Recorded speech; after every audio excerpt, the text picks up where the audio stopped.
Alhamdulillahirabbil alamin. Alhamdulillahilladzi ahalla alaina hilal Ramadan. Asa an yaj'ala hadzal hilal rushdan wa khairan fi ayyamina wa layalina.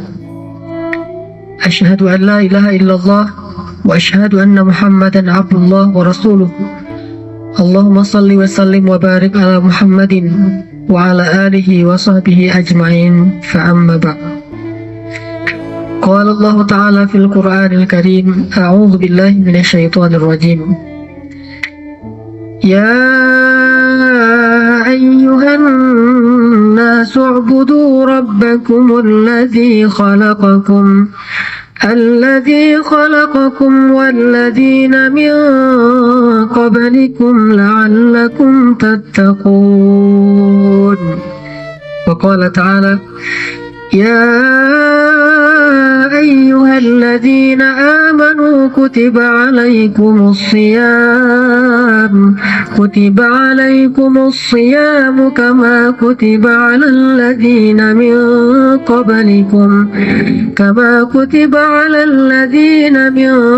قبلكم لعلكم تتقون. وقال تعالى يا أيها الذين آمنوا اتقوا الله حق تقاته ولا تموتن إلا وأنتم مسلمون. Puji syukur kepada Allah Subhanahu wa Ta'ala, karena atas limpahan nikmat dan rahmat dari Allah, akhirnya kita telah memasuki bulan Ramadan, dan hari ini sebagian kita sudah masuk ke hari ke-6 dan sebagian yang lain masuk kepada hari ke-5 Ramadan. Ikhwati fillah, sebagaimana yang kita sering baca, kita dengar, kita ketahui bersama bahwa tujuan dari ibadah di bulan suci Ramadan itu adalah la'allakum tattaqun, agar kita menjadi hamba yang bertakwa. Karena tidak cukup seseorang mengaku dirinya telah beriman apabila tidak membuktikannya dalam bentuk takwa kepada Allah Subhanahu wa Ta'ala. Sehingga Allah berfirman, wahai orang-orang yang beriman, bertakwalah kalian kepada Allah dengan sebenar-benar takwa. Artinya apa? Janganlah kalian berhenti pada titik hanya mengaku diri kalian sebagai orang yang beriman, tetapi lanjutkan perjalanan spiritual kalian, lanjutkan ucapan iman kalian dalam bentuk konkret, yaitu ketakwaan kalian kepada Allah Subhanahu wa Ta'ala. Orang-orang yang beriman dan tidak mau bertakwa, maka Allah menolak iman mereka, meskipun mereka mengaku dengan lisannya bahwa kami telah beriman. Artinya orang-orang yang beriman tapi tidak mau taat kepada Allah dan Rasul, karena inti dari takwa itu sami'na wa ata'na, mau taat, menjalankan perintah, meninggalkan larangan. Walaupun dia mengaku kami telah beriman, tapi kalau tidak taat, ditolak imannya. Bagaimana firman Allah di dalam surat Al-Hujurat? Qalatil a'rabu amanna qul lam tu'minu walakin qulu aslamna walamma yadkhulil imanu fi qulubikum wa in tuti'u Allah wa rasulah. Kalau kalian taat kepada Allah dan Rasul, Allah tidak akan menyia-nyiakan pahala dari amal kalian. Tapi kalau kalian tidak taat, walaupun kalian bilang amanna, kata Allah, lam tu'min, kalian belum beriman. Kenapa? Belum takwa. Wa minan nasi man yaqulu amanna billahi wa bil yawmil akhir wa ma hum bimu'minin. Apa maksudnya? Ada orang yang mengaku bahwa kami telah beriman, tak tanggung-tanggung beriman kepada Allah dan beriman kepada hari akhir. Tetapi kata Allah, wa ma hum bimu'minin, mereka bukan orang yang beriman. Kenapa? Yukhadi'un Allah. Di surat An-Nisa Allah menyebutkan secara lebih jelas, innal munafiqin yukhadi'un Allah wa huwa khadi'uhum wa idza qamu ila shalah qamu kutala yura'una an-nas wa la yadhkuruna Allah illa qalila mudzabdzabin. Nggak ada ketakwaan, tidak ada ketaatan. Kalaupun ada sedikit ketaatan, itu pun kusala, malas-malasan. Itu pun riya, memamerkan kepada manusia. Itu pun nggak seluruhnya mengingat Allah, illa qalila, sedikit sekali mengingat Allah. Maka orang yang tidak bertakwa kepada Allah ditolak imannya. Karena itulah Allah memanggil orang yang beriman di dalam surat Al-Baqarah 183, ya ayyuhalladzina amanu. Kalau kalian ingin menjadi orang yang bertakwa, latihlah diri kalian dengan ibadah kutiba alaikumus syiyam. Dan ibadah puasa adalah salah satu bentuk latihan agar kita la'allakum tattaqun, menjadi orang yang bertakwa. Hari ini kita akan belajar salah satu sifat dari orang yang bertakwa yang harus dimiliki oleh yang bertakwa, terutama yang masih muda-muda, terutama yang masih emosinya bergejolak, terutama bagi mereka yang mudah marah, terutama bagi kita yang terjun ke masyarakat menghadapi berbagai macam tipe manusia. Pasti kita akan sering kepancing emosinya. Bukankah dalam hadis riwayat Bukhari, Nabi SAW bersabda tentang orang yang berpuasa, apabila dia dipancing untuk bertengkar di bulan Ramadan, hendaklah dia mengatakan, sesungguhnya saya berpuasa. Artinya ketika dia dipancing emosinya, dia bisa menahan emosinya. Salah satu latihan menahan emosi itu adalah dengan asyam. Jangan sebaliknya, gara-gara lapar akhirnya gampang marah. Kan banyak tuh, ini lagi lapar nih, jangan mancing-mancing, gitu kan. Lagi lapar jangan mancing-mancing, seolah-olah kalau lapar itu gampang marah. Sampai ada kalimat klise, mending saya nggak usah puasa dulu deh, soalnya saya daripada ntar kepancing emosi, soalnya saya mau mudik nih. Jadi mau mudik macet-macetan, gampang kepancing emosinya, apalagi panas-panas, lapar-lapar tuh. Jadi saya hari ini nggak mau puasa, takut kepancing emosinya. Itu klise banget. Kenapa klise? Karena seharusnya puasa itu menjadi perisai. Asyam junnah, kata Nabi. Puasa itu perisai bagi kita, agar kita terlindungi dari sifat-sifat yang buruk, salah satunya pemarah. Maka di antara ciri orang yang bertakwa yang diinginkan oleh ibadah puasa, la'allakum tattaqun, agar kita bisa menjadi orang yang menahan emosi. Mana ayatnya? Coba buka Al-Quran surat Ali Imran ayat 133 sampai 136. Kita tilawah bareng-bareng. Al-Quran surat Ali Imran ayat 133.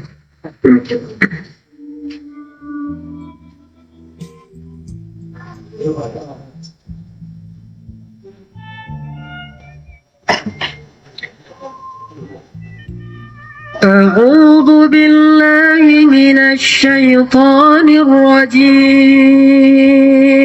Silakan.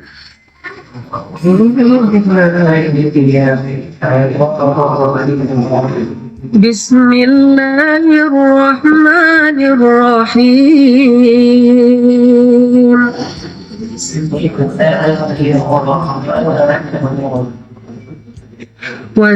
وسارعوا إلى مغفرة من ربكم وجنة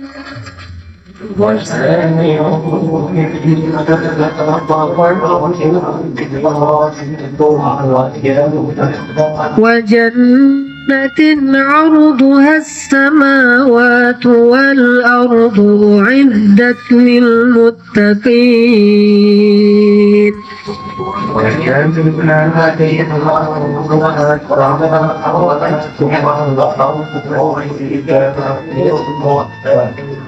الذين ينفقون في السراء والضراء والكاظمين الغيظ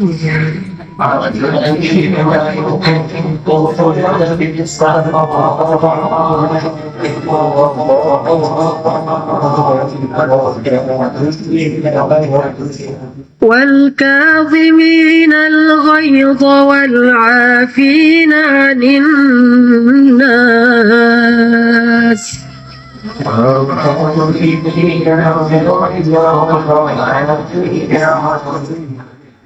والله يحب المحسنين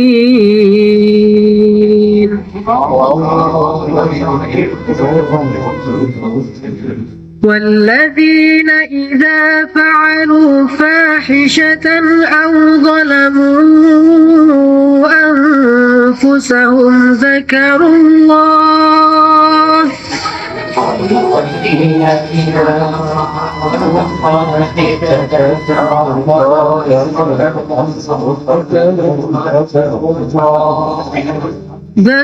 الله فاستغفروا لذنوبهم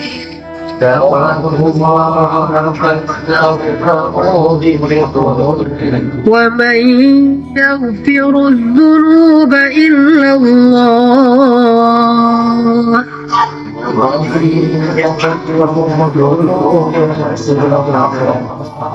ولم يصروا على ما فعلوا وهم يعلمون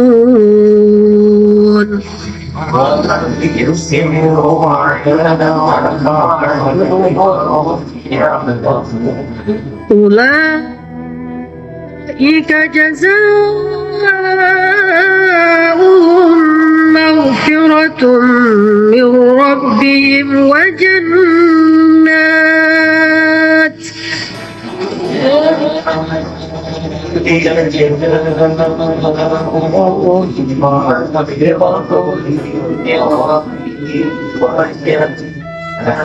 وجنات تجري من تحتها الأنهار خالدين فيها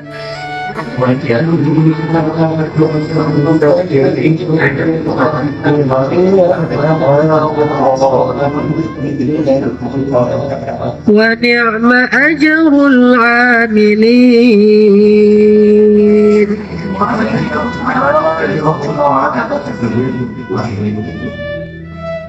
Dan bersegeralah kalian menuju kepada ampunan dari Rabb kalian dan kepada surga yang luasnya seluas langit-langit dan bumi yang telah disiapkan untuk orang-orang yang bertakwa, yaitu orang yang senantiasa menginfakkan hartanya baik dalam keadaan senang ataupun dalam keadaan susah, dan orang yang selalu menahan amarah, dan orang yang selalu dapat memberi maaf kepada manusia. Dan Allah sangat cinta kepada orang-orang yang berbuat ihsan. Dan orang-orang yang apabila telah terlanjur melakukan suatu perbuatan dosa atau mereka menzalimi diri mereka sendiri, kemudian mereka mengingat Allah, maka mereka memohon ampun kepada Allah atas dosa-dosa mereka. Dan siapakah yang dapat mengampuni dosa-dosa selain Allah? Dan mereka tidak mengulangi kembali perbuatan tersebut, sedangkan mereka dalam keadaan memahaminya. Mereka itulah orang-orang yang balasan mereka adalah ampunan dari Rabb mereka, dan surga-surga yang mengalir sungai-sungai di bawahnya. Mereka hidup kekal di sana, dan itulah sebaik-baik balasan bagi orang-orang yang beramal. Ikhwati fillah, dari sekian banyak sifat orang-orang yang bertakwa yang dijelaskan di dalam paragraf ini, salah satunya adalah kalimat wal kaziminal ghaiz. Orang yang kalau di dalam terjemahan diartikan orang yang menahan marah atau amarah. Apa arti kaziminal ghaiz menurut ahli bahasa, yaitu ahli bahasa Arab? Sehingga nanti kita tahu seperti apa kita menahan amarah kita. Benarkah suatu teori dalam ilmu psikologi yang mengatakan kalau misalnya kita marah, maka kita harus mengeluarkan marah kita? walaupun mengeluarkannya dengan cara-cara yang positif. Artinya misalnya kalau ikhwah yang laki-laki sedang marah, maka dia keluarkan emosinya dengan cara olahraga. Kalau ada alat-alat untuk dia pukul-pukul atau dia tendang untuk mengeluarkan emosinya. Tapi bagaimana kalau dia marahnya di jalan, tidak ada alat untuk dia pukul? Dia pukul kendaraannya sendiri, rusak. Kalau nggak rusak kendaraannya, rusak tangannya. Atau bagi akhwat, ketika marah dia keluarkan emosinya dengan cara masak misalnya.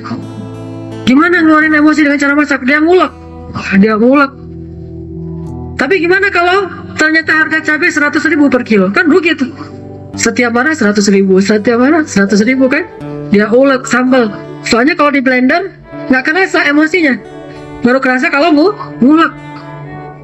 Ya udah diganti dari cabai menjadi tomat misalnya. Tomat cuma 8.000 sekilo, dia ulek. Kata para psikolog. Artinya kalau misalnya kita marah, keluarkan. Terus ngomong aja suka-suka kamu. Wah, teriak. Sehingga kamu bisa plong setelah itu. Udah plong? Belum. Ya lagi, terus aja lagi. Kalau orang barat bilangnya usah gitu ya. Ini cara ngeluarin emosi ala psikologi. Benarkah itu? Atau sepenuhnya benar, atau setengahnya benar, atau tergantung bagaimana cara kita menahan emosi menurut ajaran Al-Quran dan Al-Hadis. Di dalam Al-Quran disebut dengan istilah wal kaziminal ghaiz, orang yang menahan emosinya. Coba kita buka literatur bahasa dari para ulama ahli bahasa. Apa pendapat mereka tentang arti kalimat wal kaziminal ghaiz? Pertama, kita harus bedakan antara dua istilah marah dalam bahasa Indonesia. Kalau dalam bahasa Indonesia marah, dalam bahasa Arab ada dua istilah.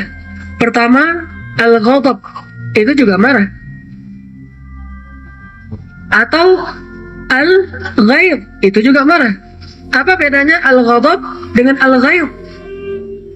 Yang dipakai oleh Allah di dalam ayat ini adalah al-ghayb. Di ayat-ayat yang lain nanti Allah pakai al-ghadab. Salah satunya di Al-Fatihah gimana?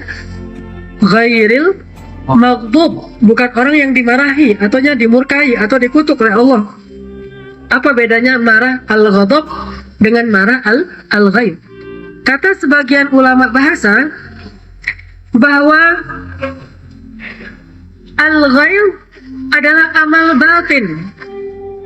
Marah di dalam diri kita disebut dengan emosi, perasaan kita sakit, gejolak yang ada dalam diri kita, mendidihnya emosi kita di dalam tubuh kita sampai membuat badan kita gemetaran karenanya, membuat kita panas karenanya, membuat wajah kita merah karenanya, membuat kita stres karenanya. Itu disebut dengan al-ghayb. Rasa sakit hati, tersinggung, perasaan marah, kecewa, sedih, khawatir, semua ini disebut dengan al-ghayb.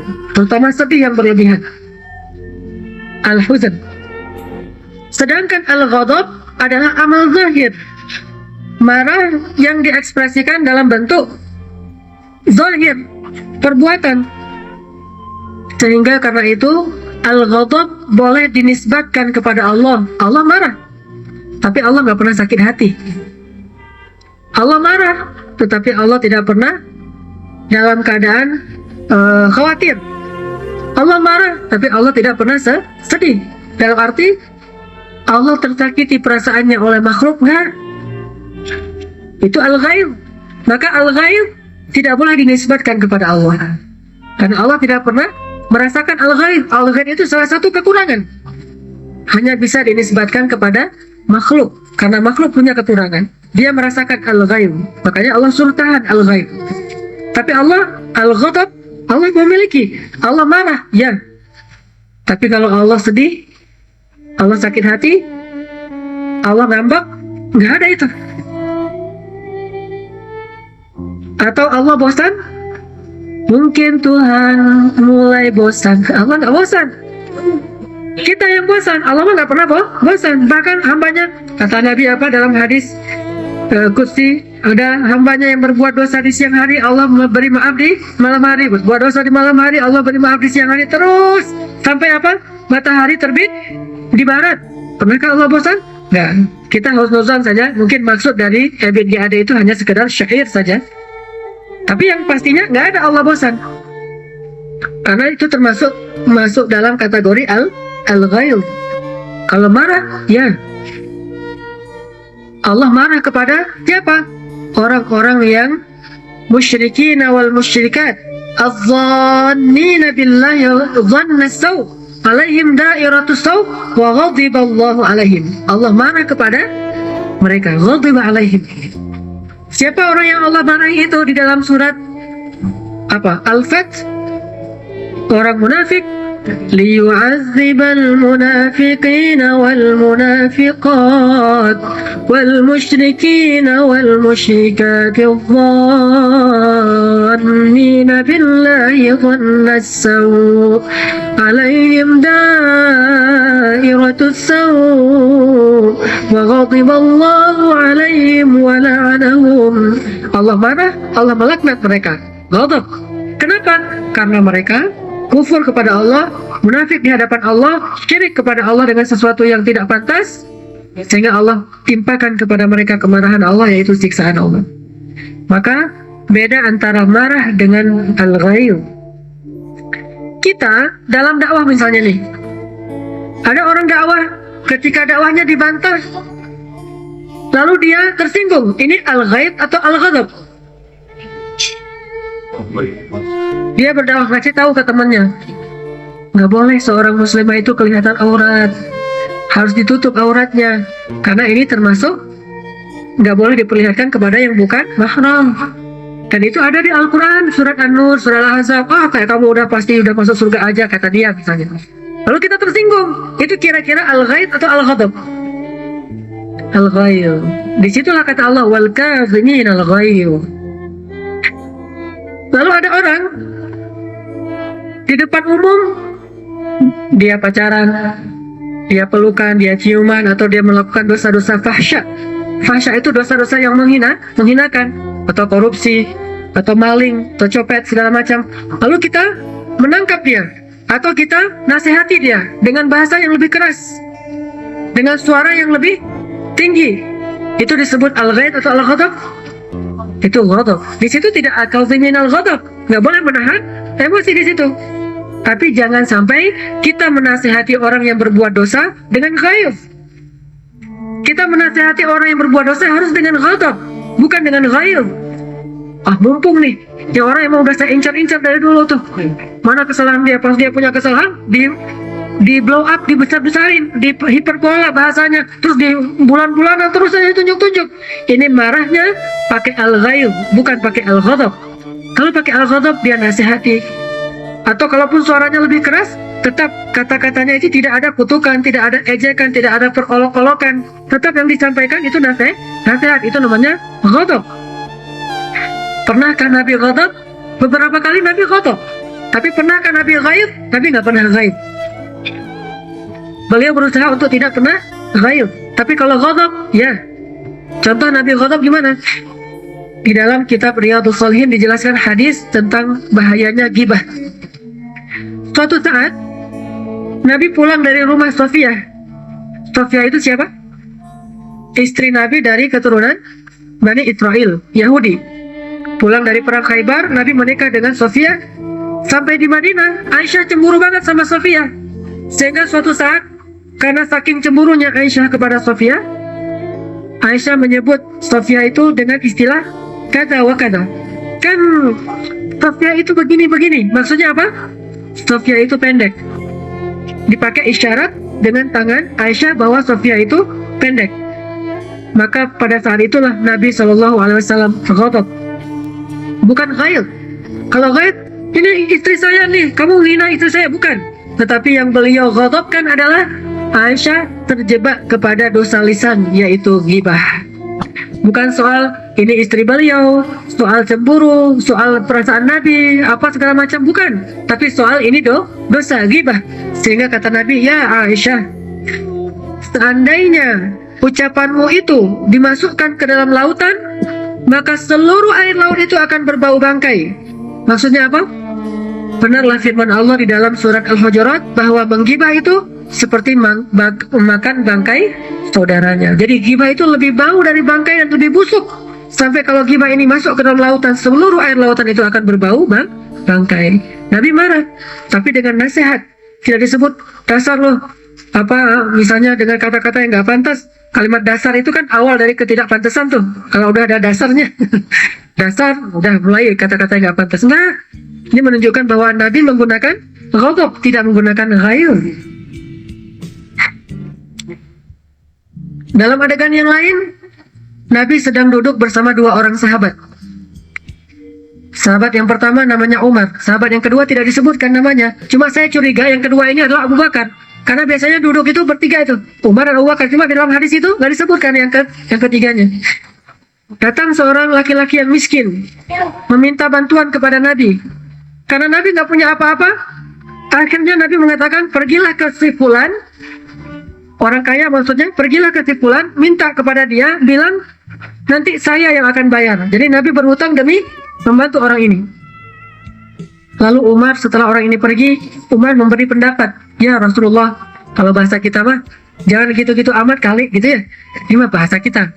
Itu bahasa hadis kemarin kurang lebih, ya Rasulullah, janganlah engkau memaksakan dirimu terhadap sesuatu yang engkau tidak mampu. Nabi nggak mampu bantu, ya sudah nggak usah bantu. Kenapa sampai maksain diri berhutang atas nama dirinya untuk orang lain? Kata Umar, jangan begitu-begitu amat, artinya jangan memaksakan diri ya Rasulullah. Rasulullah nggak senang dengan ucapan Umar. Bukan karena Umar nggak percaya kepada Rasulullah, nggak menghargai Rasulullah, bukan itu yang membuat Nabi nggak senang. Tetapi ucapan itu yang tidak membuat Nabi senang, sehingga Nabi cemberut wajahnya. Ini ghadab. Lalu orang di sebelah yang lagi, satu lagi, yang mungkin Abu Bakar, mungkin ya, mengatakan, ya Rasulullah, lakukanlah apa yang kau mau, karena tidak engkau mau kecuali kebaikan. Tidak ada yang kau mau kecuali kebaikan. Rasulullah tersenyum, senang dengan pendapat yang kedua. Maksudnya apa? Di situ juga Nabi pernah ghadab.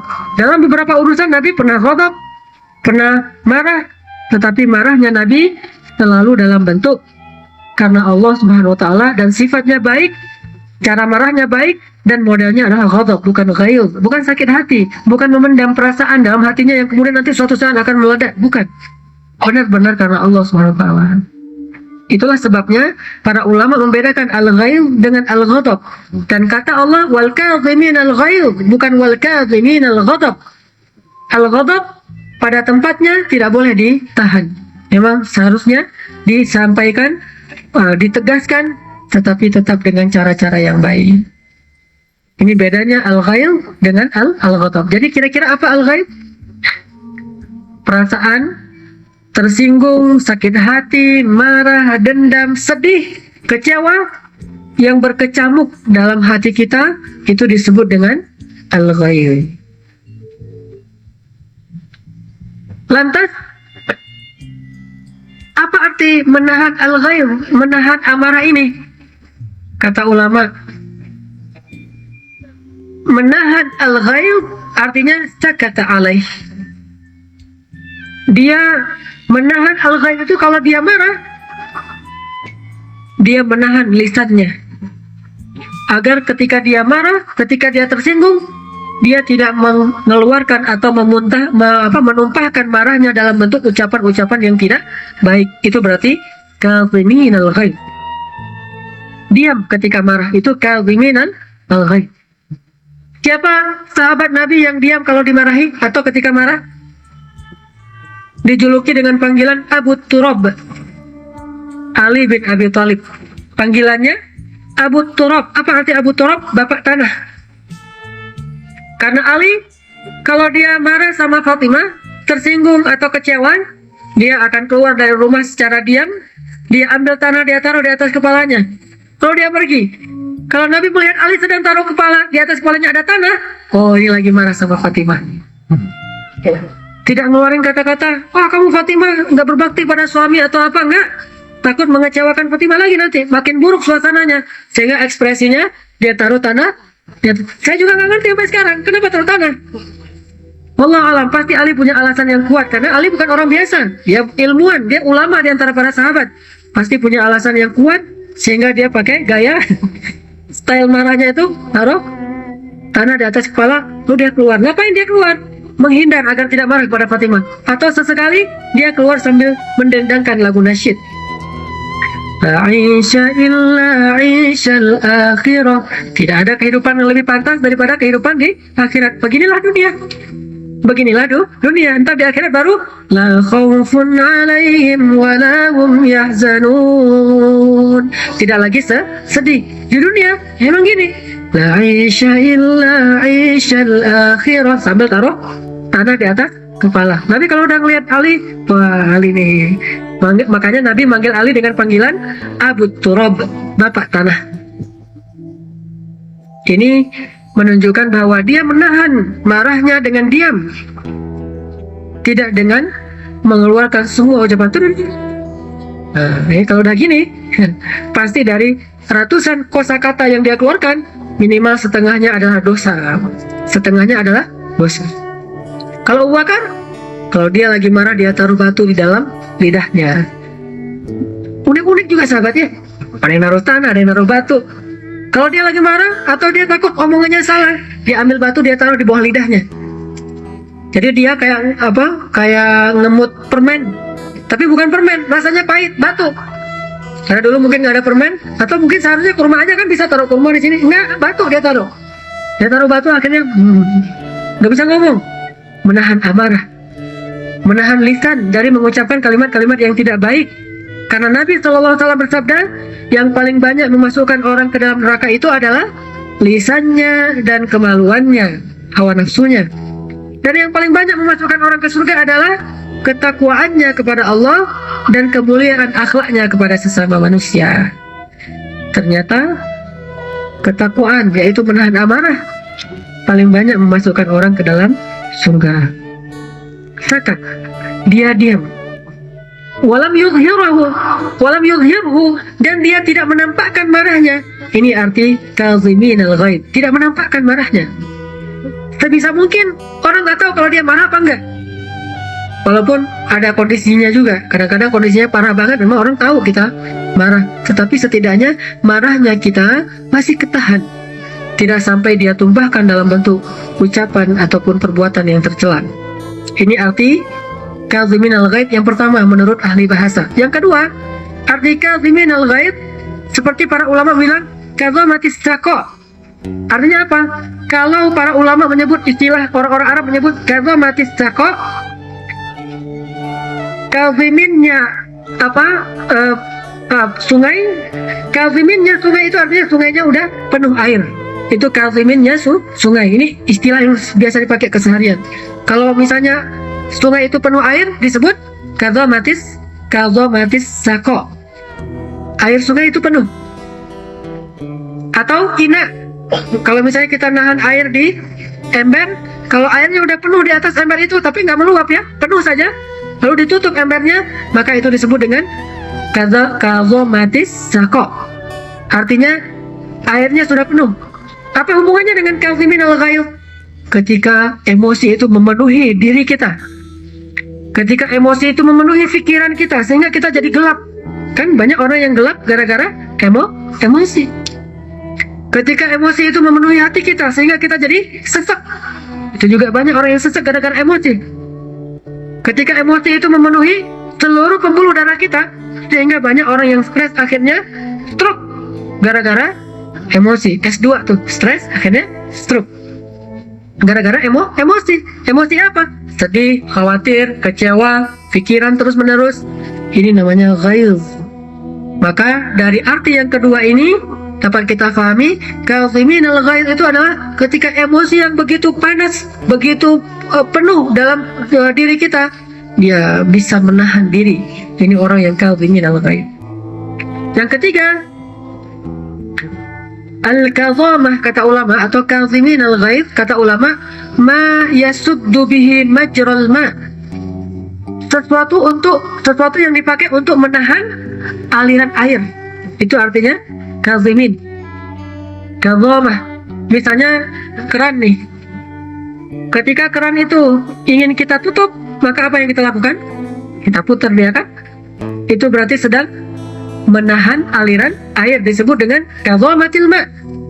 Kaziminal ma. menahan keran air, menahan aliran air, itu kazimin. Atau kalau udah kita putar, ternyata airnya masih menetes karena kurang rapat, kita kasih benda yang seukuran dengan mulut keran sehingga airnya benar-benar tersumbat dan tidak keluar. Itu namanya proses kazomah atau kazimin, menahan aliran air. Maka dari pemahaman ini dapat kita pahami, ternyata kalau kita sedang amarah, kita sedang emosi, bukan dikeluarkan, tetapi ditahan, disumbat. Walaupun emosinya udah penuh, tetap disumbat, tetap ditahan, sehingga tidak ada yang keluar walaupun setetes. Disebut dengan kazamah, ma yasuddu bihi majral ma, menahan air sehingga tidak keluar sedikit pun. Begitulah maksud Allah dalam istilah wal kadhiminal ghaidh. Allah menginginkan agar kita menahan ghaidh kita, setiap tetes dari emosi kita tidak keluar sedikit pun dan tidak diekspresikan dari jalan keluar yang lain. Karena kalau air itu misalnya nggak keluar di sini, keluar di tempat lain, berarti tidak kazamah. Misalnya ada paralon, kita tahan di sini, kan nggak keluar airnya tuh, tapi lubang di sana sehingga keluar dari sana, itu namanya bukan kazimin karena masih keluar airnya. Maka kalau ekspresi emosi kita diluapkan dengan cara yang lain, berarti bukan kazimin, cuma mengarahkan cara marah, manajemen marah. Kalau kazimin benar-benar nggak diekspresikan, benar-benar nggak dikeluarkan, benar-benar ditahan habis. Maka dari pemahaman ahli bahasa ini menunjukkan bahwa ada perbedaan antara teori psikologi dengan teori Al-Quran. Lalu gimana kita? Allah berfirman, huwa a'lamu bikum idh ansha'akum minal ardi wa idh antum ajinnatun fi butuni ummahatikum. Dia lebih mengerti tentang kalian, ilmu psikologi kalian, bahkan ketika dia menciptakan kalian dari tanah yaitu Adam, atau ketika dia menciptakan kalian dalam rahim ibu kalian, dia udah lebih mengerti tentang kalian. Makanya karena Allah lebih mengerti tentang kita ambil teori Al-Quran. Ketika kita emosi, kita berusaha untuk kaziminal ghaidh. Tinggal pertanyaannya, how to? Gimana caranya? Gimana cara menahan emosi ketika kita sedang dalam keadaan marah kayak gitu? Ini arti kazamah.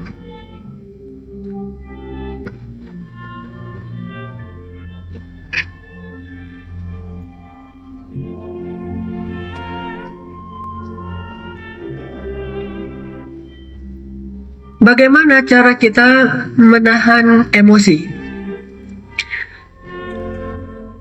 Pertama, kita harus paham bahwa menahan emosi itu adalah suatu kebaikan. Itu yang harus kita paham. Karena kita tidak akan punya spirit semangat melakukan sesuatu kecuali kalau kita tahu itu menguntungkan. Kita harus sadar bahwa kalau kita tahan emosi, kita untung. Bukan orang itu yang untung, tapi kita. Kalau kita tahan al-ghaib, bukan al-ghadab, kita tahan al-ghaib, kita untung tuh. Bukan orang itu yang untung. Selama ini kenapa kita tidak tahan dengan al-ghaib? Karena kita pikir kita rugi, dia yang untung kalau kita tahan. Baru sama-sama rugi kalau kita luapkan, kalau kita tumpahkan, baru biar puas hati saya, gitu kan? Kalau enggak belum puas saya, biar dia tahu diri, biar dia juga ngerasain apa yang saya rasakan. Kita ingin sama-sama sakit, tapi kita ubah mindset kita bahwa ternyata menahan emosi itu sebuah keuntungan dan kebaikan yang luar biasa di sisi Allah Subhanahu wa Ta'ala. Dari sisi mana Ustadz menahan emosi itu kok disebut kebaikan? Kita baca hadis-hadis tentang keistimewaan menahan emosi. Pertama, menahan emosi atau amarah adalah salah satu bentuk sifat sabar. Siapa yang meragukan baiknya sifat sabar? Dan salah satu bentuk sifat sabar adalah menahan emosi. Dan Imam Ibnul Qayyim Al-Jauziyah menyebut bahwa akhlak seorang muslim itu ada 4 secara umum. Garis besarnya ada 4 akhlak muslim itu. Pilar-pilar akhlak mulia. Pertama dan yang paling utama, sabar. Sifat utamanya seorang muslim sabar. Itu yang paling utama. Setelah sabar, iffah. Iffah. Kalau orang Bandung nyebutnya Iffah, orang Indonesia nyebutnya Iffah, atau orang kita nyebutnya Ipah. Neng Ipah itu dari kata Iffah, atau mungkin namanya Syarifah dipanggil Ipah. Iffah atau Iffah atau Ipah artinya apa? Menjaga kehormatan diri. Yang ketiga, pilarnya akhlak mulia kata Imam Ibnu Qayyim al-Jauziyah adalah syuja'ah, berani. Berani. Dan yang keempat, al-adlu, adil. Yang keempat, adil. Nah, salah satu dari 4 akhlak yang paling mulia ini adalah justru yang paling di depan, yang paling pertamanya as-sabru, sabar. Innallaha ma'as sabirin wa basyiris sabirin. Sabiru wa sabiru, isbiru wa sabiru. Sabarlah dan kuatkanlah lagi kesabaran kalian. Dan salah satu bentuk sabar adalah ketika kita dipancing emosi kita. Sabar di situ adalah sabar yang luar biasa nilainya di sisi Allah. Wa basyiris sabirin. Sampaikan berita gembira kepada orang yang sabar. Maka kita harus tahu, tidak disebut seorang muslim kecuali apabila dia bersabar. Tidak diterima iman seseorang kecuali apabila dia bersabar. Ahasiban nasu an yutraku an yaqulu amanna. Apakah manusia mengira akan dibiarkan saja mengatakan amanna? Wahum la yuftanun, sedangkan mereka tidak diuji lagi? Pasti diuji. Ahasiban nasu an yadkhulul jannata walamma yadkhulul imanu walamma ya'tikum am hasibtum an tadkhulul jannah walamma ya'tikum mathalul ladzina khalau min qablikum. Gimana kamu mau masuk surga padahal kamu belum bersabar dengan ujian-ujian yang seharusnya kamu ditimpakan sama seperti orang sebelum kamu? Gimana ditimpakan ujiannya? Massathumul ba'sa wad-dharra wa zulzilu. 3 jenis ujian. Ujian ba'sa, fisik, sakit, disiksa segala macam. Ujian dharra, harta, kekurangan, atau diambil orang lain, atau ditipu, atau dicurangi, atau dizalimi. Ujian harta, atau berinfak di jalan Allah. Wazulzilu, itulah ujian mental. Salah satu ujian mental, dipancing untuk marah, dipancing sakit hati, disakiti perasaannya, itu namanya zulzilu. Am hasibatum an tadkhulul jannah. Kalian pikir kalian bisa masuk surga sementara kalian belum bersabar dengan ujian zulzilu? Sampai orang-orang yang beriman dulu pernah diuji dengan zulzilu habis-habisan. Dibilang mereka sebagai, dihina mereka dengan berbagai macam hinaan, disebut mereka sebagai orang-orang yang bodoh, Nabi dibilang orang gila, disebut penyihir, disebut penyair segala macam. Ini semuanya disebut dengan ujian zulzilu, diguncang. Dan guncangan di situ kata ulama tafsir adalah ujian mental, ujian pikiran. Dan kalau kita tidak bersabar dengan ujian al-ghayz, maka tidak lulus tes keimanan kita. Kalau tidak lulus, wama ulaika bil mu'minin, atau wama hum bil mu'minin, mereka bukan orang yang beriman, sehingga Allah tidak ridho kepada keimanan kita. Ini harus kita pahami agar kita bisa nahan amarah. Kalau kita disakiti, dipancing di jalan, dipancing dengan orang-orang yang tidak baik dalam lalu lintasnya, mungkin dia main selip sembarangan, mungkin dia main berhenti aja depan kita, mungkin dia mancing-mancing kita, mungkin knalpotnya, asapnya mengepul sehingga menyakiti kita. Mungkin dia ada air, dia kena genangan air, kita kecipratan airnya. Mungkin suaranya terlalu berisik, knalpotnya sengaja dibuat yang suaranya berisik. Ini kan pancingan-pancingan nih. Kalau kita bersabar, baru disebut orang yang lulus ujian zulzilu. Dan kita harus paham itu. Oh, ini Allah menguji saya. Mudah-mudahan dengan begini, saya tergolong orang-orang yang sabar. Dan tidak ada yang masuk surga kecuali orang-orang yang sabar. Maka ini yang pertama, keutamaan dari kazimin al-ghaidz. Yang kedua, keutamaannya apa? Nabi SAW bersabda, hadis dari Ibnu Umar, tidak ada sesuatu pun yang ditelan oleh seorang hamba yang lebih utama, atau lebih banyak pahalanya, atau lebih tinggi nilainya di sisi Allah, daripada menahan atau menelan emosi karena mencari ridho Allah. Apa maksudnya?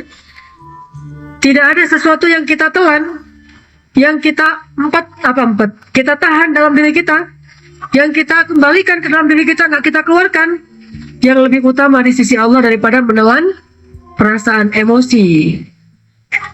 Kata Rasul dalam hadis Ibnu Umar, inilah sesuatu yang paling baik yang ditelan oleh seorang hamba. Kita telan, mau kita keluarkan nggak jadi, kita telan lagi, kita masukkan lagi ke dalam diri kita. Itu namanya orang yang wal kadhiminal ghaidh, menelan emosinya. Tidak dia muntahkan emosinya, tapi dia telan. Sehingga kalau kita paham betapa baiknya menahan emosi ini, ternyata termasuk sesuatu yang paling mulia di sisi Allah, maka kita akan belajar menahan emosi. Karena menahan emosi itu kemuliaan di sisi Allah. Orang yang paling mulia di antara kalian adalah orang yang paling bertakwa. Artinya orang yang paling bertakwa salah satunya orang yang paling kuat dalam menahan emosi. Di surat apa tuh? Orang yang paling mulia di antara kalian yang paling bertakwa? Surat Al-Hujurat. Suratnya tentang apa? Tentang heterogennya kehidupan manusia. Ya ayyuhan nasu inna khalaqnakum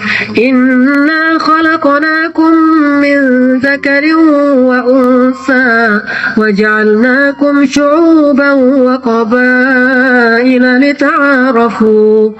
Ya wahai manusia, telah kami ciptakan kalian dari laki-laki dan perempuan, dan kami jadikan kalian heterogen. Berbagai macam suku, berbagai macam bangsa, berbagai macam karakter, berbagai macam kebiasaan, berbagai macam tipe manusia. Baru Allah bilang, inna akramakum indallahi atqakum.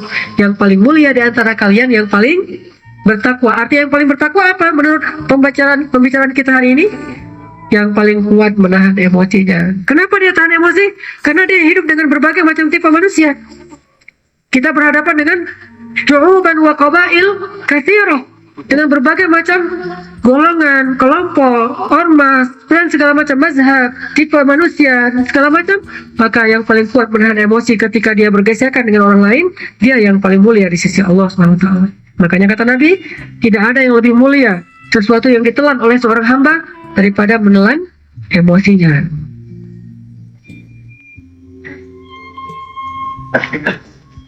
Dulu ketika saya baru nikah, saya nikah di Mesir dulu. Saya dari Aceh, istri saya dari Jawa Timur. Kan beda banget tuh syu'uban wa qabailnya. Saya pernah, istri saya marah, saya nggak tahu kenapa saya marah, dia marah, dan saya nggak tahu apa salah saya, apa salahku gitu kan. Kenapa? Karena beda karakter. Waktu itu kita karena nggak pacaran, jadi pas langsung menikah, adaptasi karakternya itu di awal-awal beda banget. Suatu hari kita mau keluar dari rumah kita, mau ke tempat foto keluarga. Di sana ada tempat studio foto yang bagus, namanya Semi Foto. Kalau di sini ada, misalnya Yonas gitu kan, di sana ada Semi. Kita mau ke Semi, siap-siap. Laki-laki kan kalau siap-siap cepat kan, ambil aja baju langsung pakai, kan nggak ada dandan-dandanan. Bahkan bedak juga nggak pernah pakai kan? Nggak pakai bedak, nggak pakai bedak, langsung udah selesai. Saya pakai baju baju kayak koko gitu, pakai celana, udah selesai. Nggak perlu, paling rambut saya juga pendek, nggak perlu disisir juga, nggak akan kelihatan, nggak rapi. Istri kalau perempuan kan beda, emang tabiatnya perempuan, apalagi mau foto. Pilih dulu, kalau pink semua, kalau ungu semua, sampai jam-jamnya ungu, cincinnya ungu, brosnya ungu. Kalau perlu bibirnya, lipstiknya ungu gitu kan.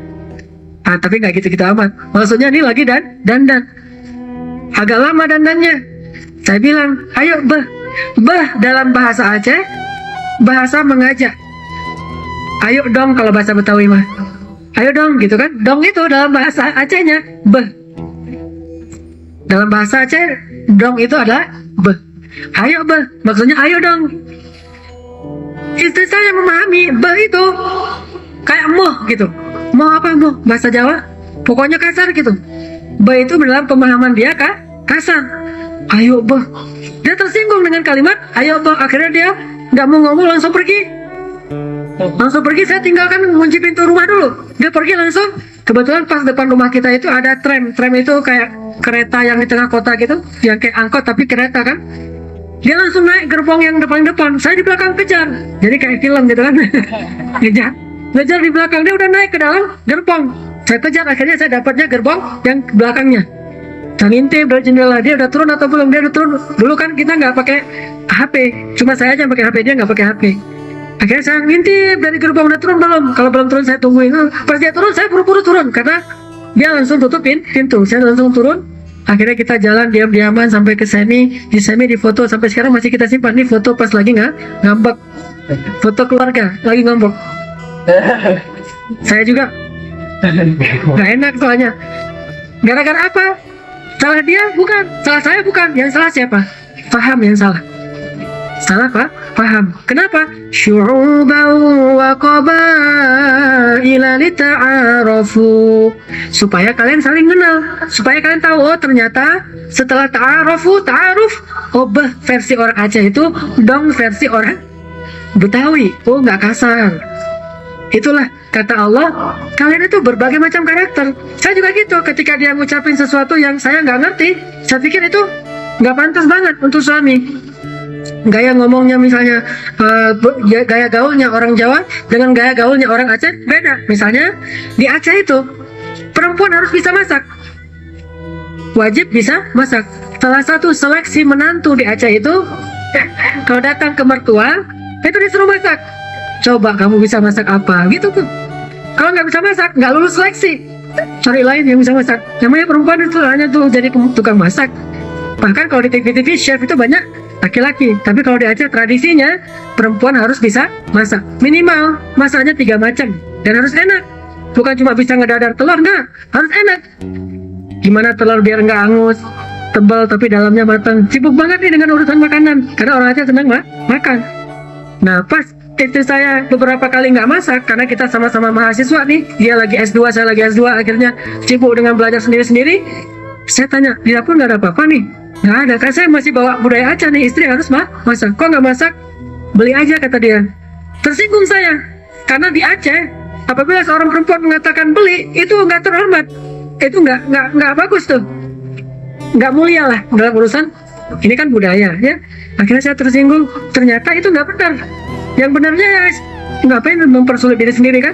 Kalau beli ya beli aja. Kebetulan di sana juga ada warung Thailand. Kalau Padang nggak ada di Mesir, ya ada warung Thailand. Masakan Thailand itu enak-enak. Cuma gara-gara budaya tadi akhirnya muncul lagi salah paham. Lagi-lagi si paham salah. Nah, ini menunjukkan bahwa syu'uban wa qabail. Sehingga Allah memberi nasihat kepada kita dalam urusan ta'arafu, bergaul dengan syu'uban wa qabail ini. Nasihatnya apa? Inna akramakum 'indallahi atqakum. Orang yang paling mulia di antara kalian yang paling kuat menahan emosinya, karena itu bagian dari atqakum, ketakwaan. Yang paling kuat menahan emosinya. Salah satu makna dari atqakum di ayat itu, bisa menahan diri kalau dia berbeda, bersinggungan, bergesekan, karena emang nggak bisa sama persis. Dalam organisasi karakternya macam-macam. Jangan sampai gara-gara kita ghail, kita tidak mau lagi berdakwah atau terlibat dalam kegiatan-kegiatan yang solih dalam organisasi kita gara-gara tersinggung dengan salah seorang di antara kita. Ini namanya tidak kaziminal ghaib. Kita harus mengorbankan ghaib kita demi kepentingan umat. Kita harus korbankan ghaib kita demi kepentingan agama. Kita harus korbankan ghaib kita demi kepentingan dakwah. Itu namanya wal kaziminal ghaib. Orang yang mengorbankan perasaannya demi maslahat yang lebih besar untuk umat, untuk agama, untuk bangsa, untuk masyarakat, untuk dakwah. Ini namanya wal kaziminal ghaib. Gak mungkin kita nggak tersinggung pasti. Jangankan organisasi yang kayak gini, suami istri aja juga sering tersinggung kan ya.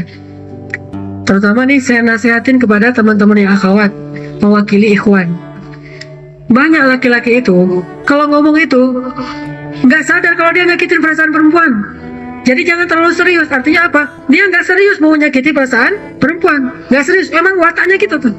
Wataknya itu terlalu to the point. Nggak ada basa-basinya. Apalagi pas jadi suami. Kalau pacaran mungkin, kalau ada orang pacaran biasanya lebay-lebay amat tuh ya. Wah, kolah ini, kolah itu, segala macam. Bintang masuk, bulan masuk, laut, segala macam masuk. Dalam puisi-puisinya tuh. Giliran udah selesai akad, diajak ngomong juga nggak ngelihat. Kalau laki-laki pas ibunya atau istrinya ngajak ngomong nggak ngelihat, itu bukan dia cuek. Ini curhat laki-laki ya. Bukan berarti dia cuek, tapi dia terlalu nyaman. Setelah diakad, dia udah nyaman. Oh, ini udah jadi istri saya nggak perlu khawatir lagi dia minta putus. Kita pokoknya putus, lo gue nggak perlu khawatir lagi dia tuh. Makanya dia udah nyaman aja tuh. Laki-laki itu tipenya gitu. Ketika udah merasa nyaman, kelihatannya cuek gitu. Padahal bukan cuek, udah nyaman, udah aman, rasanya udah nggak perlu khawatir. Pas lagi ta'aruf, dia khawatir kan, disabet orang di tengah jalan, akhirnya dia agresif banget, ngasih puisi segala macam, hadiah apa itu sudah. Kalau ngomong dia perhatiin, kenapa? Karena belum aman. Ketika aman udah santai dia. Itu rahasia laki-laki. Jadi jangan tersinggung dulu. Laki-laki juga gitu. Jangan berpikir perempuan itu bengkok dalam arti keliru. Enggak. Kita sering salah memahami arti sesungguhnya perempuan. Fa innal mar'a khuliqat min dhila wa inna a'wajud dhila a'lah. Perempuan diciptakan dari tulang rusuk, dan tulang rusuk itu bengkok. Apa maksud dari hadis Nabi itu? Bahwa tulang rusuk yang bengkok itulah yang melindungi jantung kita. Kalau dia lurus, jantung kita pasti akan tidak nyaman dengan detak-detaknya. Ini tulang rusuk nih, jantung kita. Kalau dia tulang rusuknya lurus, maka jantung kita itu nggak bisa bergerak dengan leluasa. Maka dia ngalah, dia bengkok begini. Sehingga ada tempat untuk jantung. Makanya kata Nabi maksudnya apa? Perempuan itu memberikan kenyamanan bagi laki-laki. Sehingga tujuan dari pernikahan itu tujuannya apa? Litaskunu ilaiha, supaya kamu bisa sakinah kepadanya, supaya kamu bisa nyaman bersamanya. Karena laki-laki yang sendiri nggak nyaman. Nyaman nggak sendiri? Nggak nyaman sendiri. Tapi ketika dia sudah dibungkus oleh tulang rusuk, maka jantung itu nyaman bergerak. Maka pertimbangan-pertimbangan perempuan itu pertimbangan tulang rusuk. Apa maksud pertimbangan tulang rusuk? Pertimbangan untuk menyamankan kita. Kadang laki-laki itu jur'ah. Apa arti jur'ah dalam bahasa Indonesia? Sembrono. Kurang pertimbangan. Main sembarangan aja akhirnya nyesel. Ada teman saya pergi ke Tegalega. Dia nggak ada janggutan. Dia senang banget dengan saya karena janggutan saya panjang. Dia kata dia, saya pengen janggutan kayak Ustadz, tapi nggak bisa-bisa. Pernah saya pergi ke Tegalega. Ada orang di Tegalega jualan obat janggut. Tahu sendiri kan? Wah, ini ampuh sekali, diambil dari Irak langsung di negeri 1001 malam, dan sekali pakai langsung jangkutan. Hati-hati jangan salah, kalau sedikit saja salah nanti jadi kayak monyet katanya. Kebetulan orangnya emang janggutan yang jualan itu, dan dia bulunya banyak. Saya dulu buka, kata dia buka gini, saya dulu juga pas pakai obat ini nggak sengaja, belum cuci tangan, saya pegang tangan saya, akhirnya tangan saya banyak bulu, kata dia gitu kan. Orangnya percaya, laki-laki kan gampang percaya tuh. Istrinya liatin aja. Ibu-ibu kan kalau belanja banyak pertimbangan ya. Kalau laki-laki nggak ada pertimbangan, yang penting ada duit. Baru pertimbangan kalau nggak ada duit. Kalau perempuan ada duit pun pertimbangan. Kalau laki-laki kalau ada duit, kebetulan ini orang kaya. Oh gitu ya. Yang penting bapak kalau pakai ini kayak balsam gitu, jangan lupa cuci tangan. Entar nggak sengaja megang-megang wajah, wajahnya kayak monyet. Oh gitu ya. Yakin banget kan? Dia beli berapa? 5. Kata istrinya, coba dulu beli 1, nanti kalau cocok baru beli lagi. Kan bener kan? Pertimbangan rusuk itu namanya tuh. Kalau tadi nggak ada pertimbangan, nggak apa-apa lah. Juga 15 ribuan beli 5. Akhirnya bawa pulang ke rumah. Dia pakai bukan numbuh, malah datangin semut. Dia pakai mau tidur, dia pakai gini. Oh, malam-malamnya udah banyak semut di sininya. Kenapa? Nggak mungkin ada mengandung gula atau apa manisnya. Nggak tumbuh sampai sekarang. Kata istrinya, tuh kan nggak mau dengar sih kata istri. Ini namanya tulang rusuk. Perempuan itu bengkok. Kenapa dia bengkok? Karena dia melindungi jantung, sehingga jantung itu sakinah bergerak. Maka sayanglah perempuan kalian. Istausu bin nisa'i khairan, kata Nabi. Bersikap baiklah kepada perempuan. Sesungguhnya perempuan itu bengkok. Kalau kalian terlalu keras, dia akan patah. Kalau kalian membiarkan, maka dia tetap bengkok. Artinya apa? Kalau kalian sedikit mengalah, kalian akan nyaman dengan kebengkokan perempuan itu. Kalau kalian sedikit mengalah, maka kalian sendiri yang akan merasanya nyaman dengan kebengkokan perempuan itu. Selama ini diartikan gimana? Perempuan itu salah terus. Kalau kalian terlalu keras, dia akan patah. Kalau kalian biarkan, dia salah terus. Ini pemahaman. Baca dulu syarah hadisnya. Baca dulu gimana penjelasan para ulama tentang hadis itu. Artinya bukan salah terus. Justru itulah sunnatullah terhadap perempuan, memberi kenyamanan bagi laki-laki. Ini rahasia keduanya nih. Laki-laki itu terlalu belak-belakan. Tapi nggak ada maksud menyakiti perasaan perempuan. Ntar pas perempuannya udah ngambek baru dia nyesel. Kenapa saya salah ngomong gitu kan? Besok saya janji deh nggak akan salah ngomong lagi. Besok itu lagi tuh. Namanya juga susah nggak mengubah karakternya tuh. Kecuali orang-orang yang khusus banget ya. Tapi banyak lagi kayak gitu. Jadi ibu-ibu atau akhwatnya jangan tersinggung. Begitu juga laki-laki. Kalau banyak pertimbangan dari perempuan, jangan pikir dia bengkok. Justru gara-gara itulah kita menjadinya nyaman.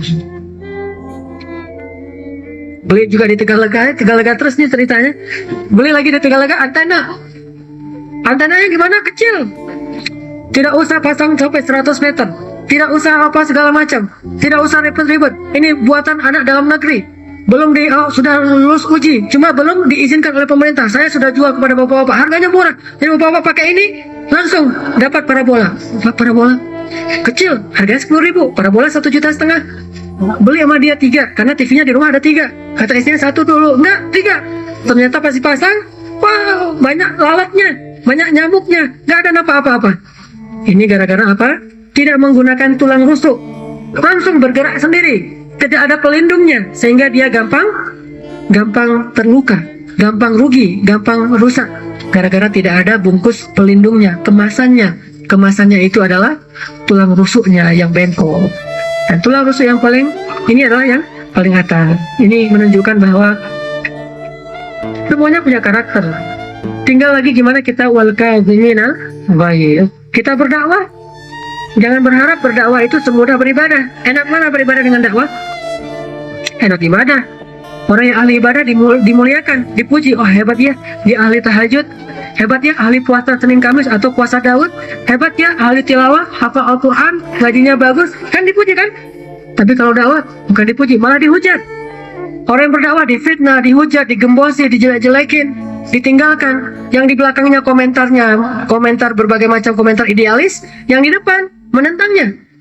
Yang di belakang bilang, katanya mau berdakwah, tapi kok kayak gitu, nggak ideal dakwahnya, nggak segala macam, masih kurang aja dilihatnya. Tapi dia nggak turun, di atas saja tuh, duduk sambil komentar. Sementara yang di depan, yang kita dakwahin, lari dari kita dan menghindar dari kita. Itu resiko dan nasibnya para da'i, nasibnya para aktivis dakwah. Dan salah satu aktivis dakwah yang merasakan itu adalah para anbiya. Semua para anbiya dan para aktivis dakwah itu merasakan, sehingga mereka diberikan semacam briefing oleh Allah. Tahan emosi kalian, wahjurhum hajran jamila, atau tinggalkan mereka, jangan terlalu dekat dengan mereka. Ucapkanlah kalimat wa qul lahu qaulan layyinan. Allah suruh bersabar, wasbir. Wahai Muhammad, bersabarlah. Kenapa? Karena kita bersinggungan dengan orang-orang yang sedang direcokin kepentingan mereka. Pasti kita nggak akan nyaman. Tapi kalau pergi ke masjid, duduk kayak gini, siapa yang jelek-jelekin kita? Malah pulang dari mana? Dari masjid. Masya Allah, pulang dari masjid gitu kan? Mulia kita. Itikaf 10 hari di masjid, makin mulia kita. Coba itikaf sehari aja di kantor pemerintahan. Udah, langsung ubahnya banyak. Kenapa? Menghadapi berbagai macam problem yang ada di dalam kantor itu. Dengan sistemnya yang korup, dengan banyak orang-orang yang korup, dengan kepentingannya yang banyak, dengan banyak orang munafik yang menjilat pada kita. Sementara di belakang sana, orang berteriakin kita beramai-ramai bahwa kita belum ideal. Ini resiko dakwah. Disitulah butuh alam nashrah laka sadrak, lapang dada. Tapi nilainya di mata Allah, para dai ini lebih mulia, jauh di atas para habib, walaupun sama-sama mulia. Kalau saya jadi seorang ustadz dengan jadi seorang dai yang turun ke jalan, enakan mana? Saya jadi ustadz, datang disambut di pintu, ustadz, disenyumin. Ada yang protes saya? Gak berani protes. Atau kalau saya salah ngomong, dimaklumin aja, namanya juga manusia. Ustadz juga kan manusia. Ketemu di jalan, disapa, segala macam. Kadang-kadang dikasihin hadiah, ada yang datang ke rumah bawain. Kemarin ada yang datang ke rumah bawa ubi, bawa segala macam, baru pulang dari Tasik, bawa segala macam. Walaupun di rumah saya juga bingung, ini mau diapain. Ustadz enak tuh, coba dai. Malah sebaliknya, dia wajah mereka tidak akan senang pada dia. Sti'atil wujuh, wajahnya nggak enak banget kepada para dai yang turun langsung kepada masyarakat. Makanya jadi seorang murabi lebih enak daripada jadi seorang dai. Jadi seorang abid lebih enak lagi tuh daripada jadi seorang dai. Maka dalam bekal dakwah kita bulan Ramadan ini bulan pembekalan agar kita kadhiminal ghaid dalam berdakwah. Apalagi dakwahnya di masjid. Saya tahu masalah-masalah di masjid. Rata-rata masalah di masjid itu adalah masalah yang muda dengan yang tua, yang junior dengan yang senior. Itu sering. Di mana-mana kayak gitu. Rata-rata masjid masalah antara dua generasi yang udah nggak nyambung ini. Yang tua pengennya gini-gini aja, yang muda pengennya inovasi, ada perubahan, ada apa gerakan apa segala macam. Kata yang tua-tua, nggak usah terlalu ribet-ribet lah, udah aja kita jalani apa yang sudah ada, segala macam. Terjadilah clash. Di situ kita harus belajar wal kaziminal ghaidh, menahan, jangan gampang tersinggung. Ada sebuah adegan ketika Umar bin Khattab sedang khutbah. Umar waktu itu khutbah jadi Amirul Mukminin, khutbah pakai baju baru. Di antara jamaah yang ikut mendengar khutbah Umar, ada seorang laki-laki namanya Salman Al-Farisi. Sahabat juga kan? Salman duduknya gini. Duduknya nggak peduli. Kayak kurang nyaman gitu. Biasanya kan dia dengerin gitu kan, penuh dengan perhatian. Ini duduknya resah gitu. Umar tanya, "Ya Salman, kenapa kamu resah? Ada masalah apa?" Kata Salman, "Ya Amirul Mukminin, kalau engkau bertanya aku akan menjawab. Saya tidak akan nyaman duduk di sini mendengar nasihat ilmu dari engkau sampai engkau menjelaskan dari mana asal baju yang kau pakai itu." Salman nggak mau mendengar ilmu dari seorang guru yang pakaiannya, makanannya itu dari makanan yang haram. Makanya Salman masih belum yakin ini dari mana, khawatir dia. Sehingga dia tanya, "Dari mana baju yang kau pakai? Kok sekarang baju baru? Biasanya bajunya biasa, sekarang baru dan bagus." Apakah Umar tersinggung? Apakah Umar bilang, "Udah hidup, bawa ke penjara"? Enggak kan? Enggak tersinggung. Padahal dia presiden. Umar tersenyum dan mengatakan, "Ya Abdullah ibnu Umar, anaknya Umar. Ya Abdullah, bangun. Jelaskan kepada Salman, dari mana baju ini?" Kata Abdullah, "Ya Salman, baju ini adalah baju hadiah saya untuk ayah saya. Karena saya lihat ayah saya nggak punya baju yang bagus untuk tampil di depan, saya kasih hadiah." "Oh gitu, kalau gitu saya akan duduk mendengar," kata Salman. Umar tidak tersinggung. Sementara banyak orang karena senioritasnya segala macam, ketika dinasihati sama adik kelasnya atau yang juniornya, dia merasa tersinggung. Udah nggak usah banyak. Atau seorang ustadz dikasih tahu, dia merasa tersinggung karena merasa dipermalukan. Nggak. Malu itu apabila kita berbuat salah dan tidak mau memperbaikinya. Tapi kalau kita salah atau tersalah lalu memperbaikinya, orang yang bertakwa bukan orang yang nggak pernah berbuat salah. Justru kata Allah di ayat 135, وَالَّذِينَ إِذَا فَعَلُوا فَاحِشَةً أَوْ ظَلَمُوا أَنفُسَهُمْ ذَكَرُوا اللَّهَ. Orang yang bertakwa, orang yang berbuat fahisyah, ya kan? Orang yang berbuat dosa, menzalimi diri sendiri, tetapi fastaghfaru, bertaubat kepada Allah. Dan Allah nggak pernah bilang aku mencintai orang yang bersih. Allah hanya bilang aku mencintai orang yang membersihkan diri. Karena nggak ada yang bersih. Bahkan Nabi bersabda dalam hadis Muslim, seandainya semua kalian tidak berbuat dosa, Allah akan binasakan kalian, mengganti dengan generasi yang berbuat dosa, lalu Allah akan menerima taubat mereka. Artinya apa? Jangan malu kalau kita ternyata ketahuan salah lalu diperbaiki, dinasihatin, ditegur. Ada seorang ustazah ngajarin tahsin. Namanya juga manusia kan, bisa aja dia lupa atau keliru. Ternyata dia salah menyebut istilah tajwid. Ditegur, diralat sama muridnya, "Ustazah, kalau nggak salah menurut saya ini bukan idhad, tetapi ini idgham." "Udahlah, kita nggak usah sibuk dengan istilah lah," kata dia. "Pokoknya baca aja gimana saya suruh." Emosi. Ini namanya tidak kadhiminal ghaidh. Gengsinya tinggi amat. Syekh Tariq Faris, beliau ngambil S2 di 2 fakultas di Al-Azhar, satu fakultas bahasa, satu lagi di fakultas syariat. Dan beliau hafid Al-Quran dengan 10 qiraat. Ketika beliau buat tesis untuk sidang S2-nya di syariat, beliau menuliskan satu gaya bahasa yang tidak difahami oleh pembimbing beliau, profesor di fakultas syariat. Sehingga beliau dipanggil, "Tariq, sini. Ada apa, Syekh? Ini paragraf ini rancu," kata pembimbingnya. "Rancu gimana? Ini bahasanya nggak kayak gini, nggak tepat ini bahasanya. Saya tahu kamu dari jurusan bahasa juga, tapi menurut saya ini salah." Apa kata Syekh Tarik?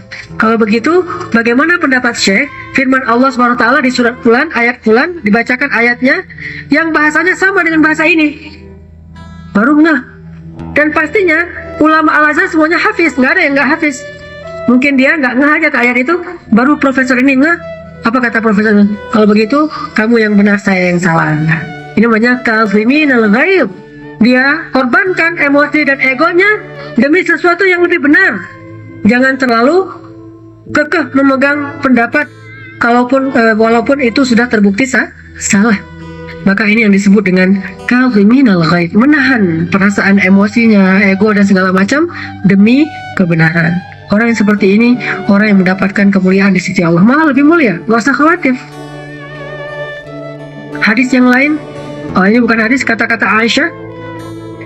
Aisyah pernah melihat seorang perempuan yang sedang marah-marah.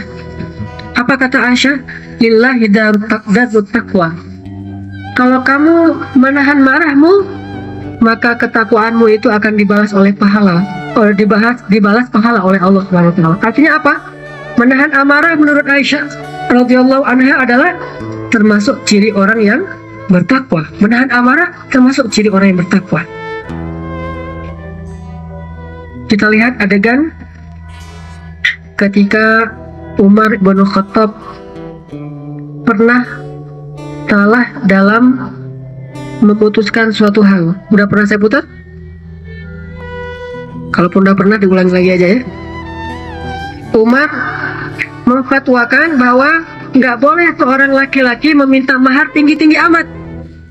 Kalau dia minta mahar yang tinggi, maka sisanya itu akan diberikan kepada Baitul Mal. Misalnya dia tetapkan mahar paling tinggi 100 dirham.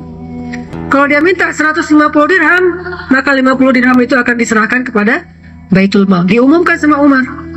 Akhirnya ada yang protes. Yang protes itu adalah Syifa. Syifa ini seorang perempuan yang banyak ilmu fikihnya. Ya Amirul Mukminin, kenapa engkau menetapkan sesuatu yang bertentangan dengan hukum Allah? Ya gimana bertentangan? Dia bacakan ayatnya. Lalu bagaimana sikap Umar ibnu Khattab? Kita lihat adegan ketika Umar radhiyallahu anhu ditegur oleh Syifa.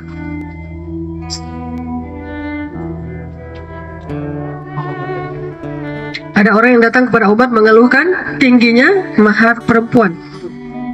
قد أغلى الناس المهور فعجزنا عن الزواج ألا تأمرهم؟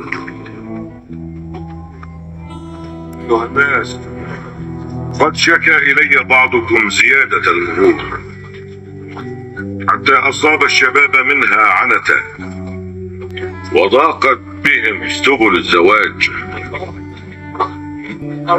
فلا تزيد في مهور النساء على 400 درهم وإن كانت ابنة سيد من سادتكم فمن زاد ألقيت الزيادة في بيت المال. Berapa? 400 dirham. Siapa yang meminta lebih dari itu, maka sisanya akan diberikan kepada Baitul Mal. Diserahkan ke Baitul Mal untuk kebutuhan kaum muslimin. Dia hanya boleh mengambil 400 saja.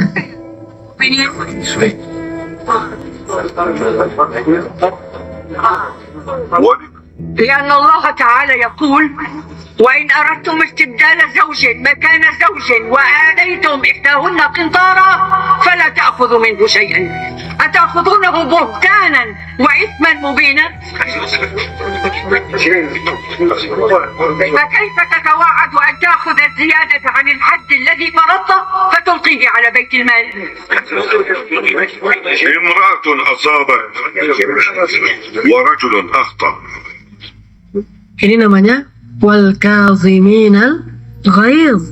Karena dia ikhlas dalam berfatwa, ikhlas dalam memimpin, tidak mencari nama atau gengsi atau dimuliakan, dihormati dengan jabatannya, tetapi dia ingin beribadah kepada Allah. Sehingga ketika dia salah, sama seperti imam yang salah kan? Imam salah, rakaatnya kurang. Subhanallah. Saya ini imam, yang lain diam aja kan gitu, enggak kan? Atau dia baca Al-Quran salah, baca hurufnya lupa satu huruf, ditegur sama belakangnya. Saya mah hafiz, sudah hafal 10 qiraah, mereka nggak boleh, nggak baca ditegur. tetap walaupun hafiz 10 qiraat, tetap dia seorang manusia. Mahalul khata' wan nisyan. Maka dia tahan emosinya. Seorang suami kadang-kadang yang benar istrinya, maka kaziminal ghaib. Dia harus tahan emosinya dan egonya. Nggak masalah kalau kita salah. Yang masalah kalau kita mempertahankan kesalahan kita. Seorang ayah, seorang ibu ditegur oleh anaknya, nggak masalah itu. Maka ini yang disebut dengan wal kaziminal ghaib. Selanjutnya kita lihat beberapa contoh ayat.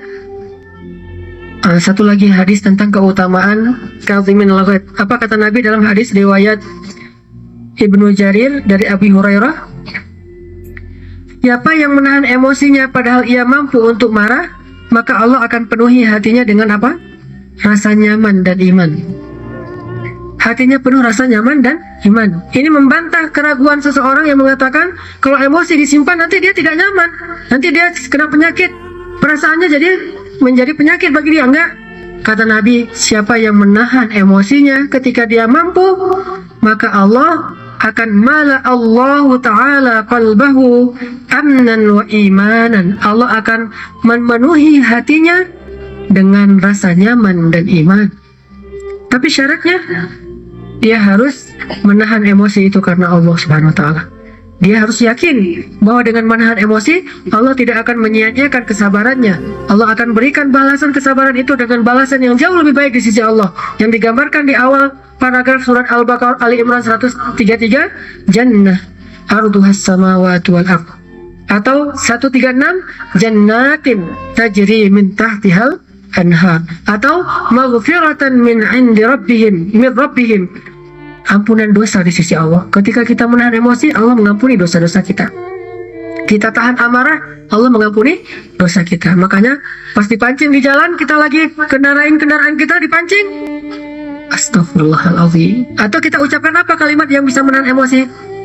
La haula wa la quwwata illa billah. Kata Nabi, la haula wa la quwwata illa billah adalah obat untuk 1000 macam penyakit. Salah satunya alham dan algham. Apa itu? Perasaan emosi dalam diri kita. Mengobati 1000 macam penyakit. Salah satunya adalah alham, algham. Alham itu keinginan-keinginan yang berlebihan. Algham itu rasa-rasa yang tidak nyaman dalam hati kita. Itu bisa diobati dengan la haula wa la quwwata illa billah. Pas kita dipancing, la haula wa la quwwata illa billah. Jadi para sahabat sering mengucapkan kalimat ini ketika mereka dipancing emosi. La haula wa la quwwata illa billah. La haula wa la quwwata illa billah. Sehingga kita bisa menahan emosi kita. Dan kalau begitu caranya, insya Allah nggak akan stres kok gara-gara nahan emosi. Kita tahu bahwa kita untung. Apalagi kalau kita paham hadis Nabi dari Husain. Kata Husain, aku mendengar kakekku bersabda. Apa kata kakeknya Husain? Jika ada 2 orang yang berselisih atau bertengkar, yang pertama sekali mengajak damai, dialah yang pertama masuk surga. Ada 2 orang nih, sampai putus silaturahimnya, sampai diam-diaman. Yang pertama sekali mengajak damai, dialah yang masuk surga lebih awal. Kalau di Al-Waqiah tuh ada 3 golongan manusia di akhirat kan? Wa ashabul maimanati ma ashabul maimanah wa ashabul mash'amati ma ashabul mash'amah was-sabiquna as-sabiqun ulaikal muqarrabun. Siapa yang paling utama dari 3 golongan ini? Was-sabiquna as-sabiqun, itu yang paling utama. Walaupun nanti ada juga yang baik golongan kanan, tetapi yang lebih utama sabiqun as-sabiqun. 2 kali kalimat sabiqun. Apa maksud 2 kalinya? Sabiqun fid dunya fahumus sabiqun fil akhirah. Yang dia di dunia itu berlomba-lomba dalam kebaikan. Salah satunya berlomba-lomba dalam membangun silaturahim, memaafkan orang lain. Nanti dia yang di akhirat berlomba-lomba masuk surga lebih dulu. Maka kalau kita punya masalah, kita pertama yang mengajak damai, yang meleraikan masalah itu, yang menyambung silaturahim ketika dia diputuskan. Suami istri, istrinya disakitin perasaannya dengan kata-kata suami yang kurang menghargai. Marah sebentar, dia diam, lalu dia renungkan, dia ingat hadis Nabi yang masuk surga pertama, yang pertama kali mengajak damai. Akhirnya dia keluar dari kamarnya bilang, "Papa mau minum apa?" Walaupun masih emosi, mau minum apa? Si papanya juga dalam keadaan emosi masih ngomong, masih request juga. kopi juga nggak apa-apa. Padahal marah tapi minta kok kopi, dikasih kopi itu. Ini mau ditambahin gula nggak? Papanya udah mulai kan hatinya, mau ditambahin gula nggak? Udah cukup, udah manis, semanis rupa kamu. Nah ini kan udah selesai kan masalahnya kan, walaupun nggak senyum. Siapa yang pertama masuk surga di antara orang ini berdua? Yang pertama nawarin minum, pura-pura lupa aja nih dengan masalah. Kalau yang belum nikah belum tahu rasanya, nanti setelah nikah pasti akan merasakan hal itu, pasti itu. Walaupun ini bukan doa dari saya, tapi pasti akan dirasakan. Saya juga ngerasain ada masalah, kadang-kadang perbedaan pendapat apa segala macam. Kadang-kadang masalah milih jalan aja bisa, jalan itu aja, nggak usah jalan sini aja, ternyata macet. Kena kan? Mulai dia gara-gara ini. Akhirnya gimana cara masuk surga? Di situ peluang masuk surga tuh. Mah, ini bajunya bagus deh, kayaknya cocok sama kamu nih, misalnya. Nah, awalnya mananya tampil cemburu, belum senyum. Pas dia suka, itu pasti senyum tuh. Bener ini. Ya, akhirnya jadi kan nggak ada masalah lagi, pura-pura lupa. Atau mungkin nanti bisa datang tamu tuh, yang paling cepat datang tamu ke rumah, masa mau diam-diaman? Pas sampai tamu di rumah udah kita ngobrol, tamu pulang, udah biasa lagi tuh. Orang yang pertama sekali menyambung silaturahim, dia yang pertama masuk surga. Ini keutamaan kazimin al-ghayz. Mudah-mudahan ini bermanfaat bagi kita. Masih ada beberapa hadis yang tentang keutamaan menahan amarah. Intinya bukan marah yang kita tahan, tetapi amarah, emosi. Karena kalau kita bisa nahan emosi, insya Allah kita bisa menahan marah. Kecuali marahnya dalam urusan-urusan yang berhubungan dengan agama, itu pun ada cara, ada adab, ada metode, ada fikihnya dalam marah. Gak boleh marah sembarangan. Jangan sampai kita menghakimi seseorang dengan semau kita. Kita harus menghakimi seseorang itu dengan semau Allah. Itu marah yang diperbolehkan. Ada seorang laki-laki di zaman Rasul minum khamar. Ini disebutkan dalam Riyadhus Shalihin. Dia minum khamar, dinasihati sama Nabi, gak dengar. Akhirnya ditangkap sama sahabat, diikat, dibawa ke Rasul. Apa kata Nabi? Pukullah dia. Ada yang pukulnya pakai sendal, ada yang pukulnya pakai rida. Rida itu apa? Sorban. Pukul dia sebagai hukuman. Tapi nggak boleh terlalu sakit, dia pukul aja biar dia ngeh. Tiba-tiba ada seorang sahabat bukan hanya mukul, tapi mengucapkan kalimat-kalimat, semoga Allah membinasakan kamu, celaka kamu gitu. Apa kata Nabi? Janganlah kamu membantu syaitan untuk mencelakakan saudara kamu. Apa artinya? Gak boleh kita menghukum seseorang karena emosi, ghail. Tapi kita menghukum seseorang karena perintah Allah. Begitu juga seorang ayah dan ibu kepada anak-anaknya. Gak boleh karena emosi, tetapi karena memang begitulah cara pendidikan yang diajarkan Rasulullah SAW. Barakallahu li wa lakum. Mudah-mudahan ini bermanfaat. Sebelum ditutup mungkin ada 1-2 pertanyaan dari akhwat dulu. Ibu silakan. Waalaikumsalam warahmatullahi wabarakatuh.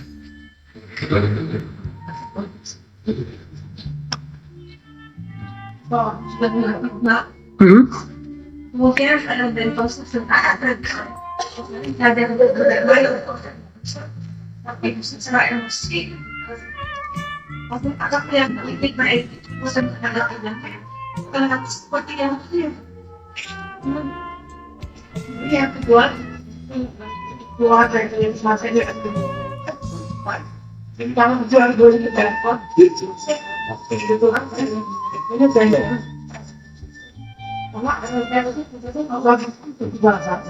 kemudian ada orang lain ada ya jadi ini pasal lagi yang belum berhubungan ya sekarang jangan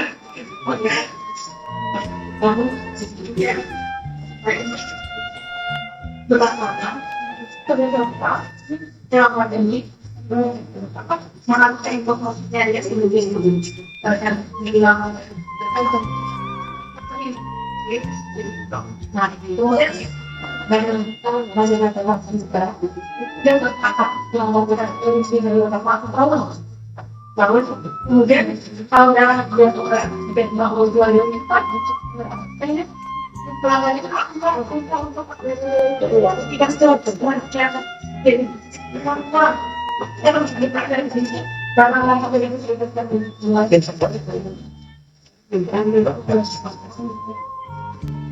Bagaimana sikap kita kepada orang yang pernah menyakiti kita, apalagi tingkatnya memfitnah kita, lalu dia tiba-tiba mengajak damai.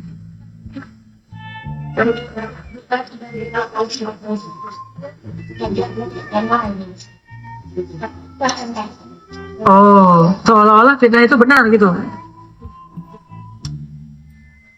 Kalau pertimbangannya yang seperti itu, kita menjadi terzalimi dan kita mengajak damai maksudnya. Mengajak damai itu artinya bukan kita datang pada dia, kita damai aja lah, enggak usah debuk, bukan. Kondisional. Kalau dia memfitnah kita, jelas-jelas dia salah dan kita terbebas dari tuduhan. Maksud mengajak damai di situ kita maafkan. Dan kan nggak harus kita kasih tahu dia. Malah kalau kita kasih tahu dia, kadang-kadang nggak baik efeknya untuk dia. Dia merasa bahwa dia benar. Dia merasa makin besar kepalanya. Dia merasa bahwa dia dimuliakan. Kita menghormati dia. Kita yang rendah, nggak. Jangan sampai gara-gara kita ingin berbuat baik, lantas martabat kita jadi rendah. Hilang iffah kita. Maka kita memaafkan dia, tidak dendam kepada dia. Yang dimaksud dengan kaudhimin al-ghaidh di situ tidak ada perasaan kita untuk membalas fitnah dengan fitnah. Kalau nanti suatu saat dia butuh bantuan, kita datang membantu dia. Dan kita nggak ngomongin masalah fitnah yang dulu. Dan nggak ada cerita, udahlah kita damai aja daripada ribut-ribut kayak kemarin. Padahal dia yang salah. Nggak, kita nggak datang kepada dia untuk minta damai. Tetapi kita memaafkan dia, dan kita tidak berencana untuk membalas dia, dan kita juga tidak berencana untuk menghalangi kebaikan untuk dia. Kalau dia butuh, kita akan bantu dia. Mudah-mudahan dengan kita bantu dia, justru dia akan sadar, lalu dia minta maaf sendiri kepada kita. Walaupun udah kita maafkan sejak lama. Itu menjaga tetap iffah harus dijaga. Jangan gara-gara pengen banget masuk surga duluan karena aja damai, akhirnya kita hina. Jangan. Di situ jangan datang kepada dia. Tapi sudah kita maafkan. Kecuali dia ya datang, maka kita pasti harus berdamai. Adapun soal jual beli dalam Islam itu nomor satunya adalah akad. Gimana akadnya? Kalau akadnya tadi ada semacam garansi, kalau nanti barangnya nggak habis bisa dikembalikan, atau dikembalikan dengan barang yang baru, atau dikembalikan dengan uang cash, maka ini sesuai dengan transaksi di awal kan akad. Tapi kalau tidak ada akad kayak gitu, maka perjanjiannya harus jelas. Kalau barangnya misalnya kelebihan misalnya, apakah akan dikembalikan atau tidak? Kalau misalnya nggak ada perjanjian dikembalikan, maka kita punya pilihan untuk tidak. Orang dia beli, mungkin dia belinya kredit atau cash, itu soal pembayaran, bukan soal transaksi akad. Kalau soal pembayaran, walaupun dia belum lunas, barangnya nggak jadi habis, nggak jadi jual, dia ganti profesi, dia nggak boleh membalikan. Kalau dia mengembalikan, dia harus ganti rugi. Ganti ruginya berapa dan sebagainya, kesepakatan damai di antara kita. Makanya tergantung akad. Kalau akad di awalnya sudah kita siap dengan resiko dikembalikan barang, maka harus diambil kembali. Gimana akadnya? Dari ikhwan? Ya. Waalaikumsalam.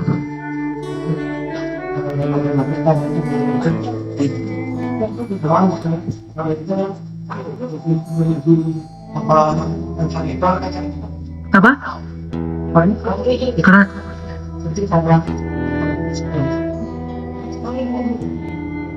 Bagaimana menghadapi orang yang keras? Temperamen. Gimana cara menghadapi orang yang temperamen? Marah itu kata Nabi adalah api, maka padamkanlah api dengan air. Akhlak kita tetap mulia, jangan kepancing dengan marah dia.